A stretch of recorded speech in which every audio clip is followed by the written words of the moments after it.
Good morning, students. For the exam purpose, I am going to revise the portion of your English course book in brief. At first, we will revise Chapter 3, The Father of Immunology.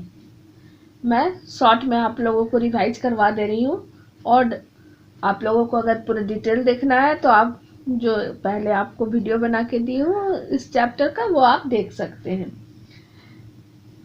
तो the father of immunology. तो who was the father of immunology? कौन थे? Doctor Jenner. Doctor Jenner who discovered smallpox vaccination in the 18th century.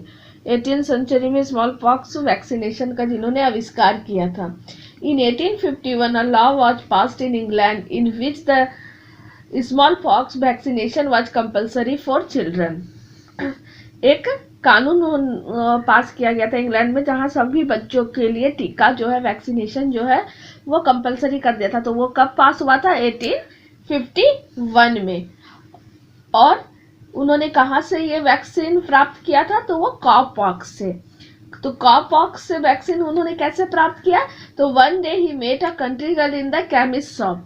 एक दिन वो एक गांव की लड़की से केमिस्ट की दुकान में मिले थे। Who told him that she couldn't have smallpox because she have had cowpox। वो बोली कि उसे स्मॉल पॉक्स नहीं हो सकता क्योंकि उसे कॉपॉक्स हो गया है। At first he vaccinated in 8 years old boy and found it to be a great success। सबसे पहले उन्होंने 8 साल के बच्चे पर टीका का एक्सपेरिमेंट किया और वो सफल हुआ। The vaccination then spread all over the England। The French Emperor Napoleon freed all of the English prisoners of war because he had a high regard for Dr. Jenner। Doctor Jenner इतना ज़्यादा प्रसिद्ध हो गए थे, लोगों का इतना सम्मान था उनके लिए कि जो फ्रांस के शासक थे नेपोलियन, उन्होंने इंग्लिश प्रिजनर ऑफ वॉर को फ्री कर दिया था सिर्फ उनके सम्मान के लिए, जेनर के सम्मान के लिए। Once during the tour of Ireland, he was traveling by a local train. He found that the small baby was crying because she was suffering from fever। एक बार वो आयरलैंड जा रहे थे टूर में, तो वो लोकल ट्रेन में जा रहे थे जहाँ बहुत ज़्यादा क्राउड था, बहुत भीड़ था। वो उन्होंने देखा कि एक बेबी जो है वो बहुत ज़्यादा रो रही है बुखार से।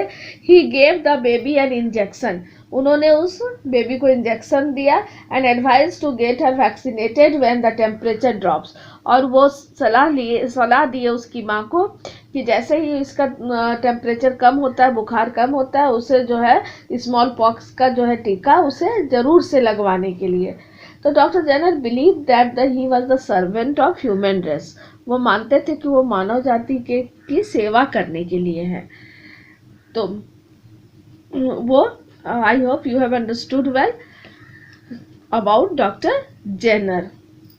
Now we will revise chapter 4. I cannot remember my mother, which is written by Rabindranath Tagore। किसके द्वारा लिखा गया है यह poem I cannot remember my mother? Rabindranath Tagore के द्वारा। This poem is about a child who does not remember his mother because he lost his mother at tender age। बहुत कम उम्र में बच्चे ने अपनी माँ को खो दिया है, इसलिए वो अपनी माँ को याद नहीं कर पा रहा है, उसके फेस को ठीक से याद नहीं कर पा रहा है। He only feels her presence everywhere। केवल सभी जगह उसे अपनी माँ की उपस्थिति का अनुभव हो रहा है और वो अपनी माँ के फेस को याद नहीं कर पा रहा है। तो वो पोएट जो है वो बोलते हैं कि मैं अपनी माँ को याद नहीं कर सकता। और वो अपनी माँ को कभी याद करते, कभी कभी खेलने के बीच में, जब उनकी माँ किस पर हावी हो जाती है? उनके प्ले थिंग्स पर, उनके खेलने वाली चीज़ों पर।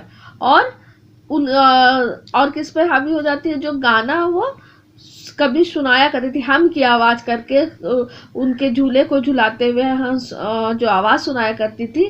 तो ऐसा लगता था कि उनके खेलने वाली चीज़ों पर ये चीज़ जो है, उनकी माँ की जो ये याद है वो हावी हो गई है। फिर उनको कब याद आता है कि वो बोलते कि मैं अपनी माँ को याद नहीं कर सकता, उनके फेस को ठीक से याद नहीं कर सकता। लेकिन कभी कभी सुबह सुबह जो पतझड़ का मौसम है उस समय जो बंगाल में जो शिवली फ्लावर्स होता है, शिवली फूल होता है वाइट कलर का, जो पूजा में चढ़ाया जाता है, तो तो वो बोले कि उसकी जो खुशबू है, जो सुबह सुबह मंदिर में जो ईश्वर की सेवा करने के लिए जो चढ़ता है, यूज होता है, तो उसकी खुशबू से उसे अपनी माँ की याद आती है, उस शिवली फ्लावर की खुशबू से। फिर बोलते कि मैं अपनी माँ को याद नहीं कर सकता, लेकिन जब भी कभी वो अपने बेडरूम के विंडो से बाहर झांकते हैं तो उनकी आंखें कहाँ चली जाती है, दूर आकाश में चली जाती है, और जहाँ पर उनको ऐसा लगता है कि उनकी माँ का जो चेहरा है वो ऐसा लग रहा है कि पूरे आकाश में उन्हें दिखाई दे रहा है, पूरे आकाश में फैला हुआ है, जो एकटक उन्हें देख रही हैं। तो इस तरह से वो 3 स्टेंजा में बता रहे हैं कि कहाँ कहाँ है। तो पहला खेलने वाली चीज़ों पे हावी हो जाता है, दूसरा जब शिवली फ्लावर्स की जो खुशबू है उससे वो अपनी माँ को याद करते हैं, और तीसरा जब वो अपने बेडरूम के विंडो से आकाश को देखते हैं तो ऐसा लगता है कि उनकी माँ का पूरा चेहरा उसमें दिखाई देता है और उनकी माँ उनको एकटक देख रही है। I hope you have understood well, and you have to read line by line, क्योंकि क्वेश्चन कहीं से भी आएगा। Thank you.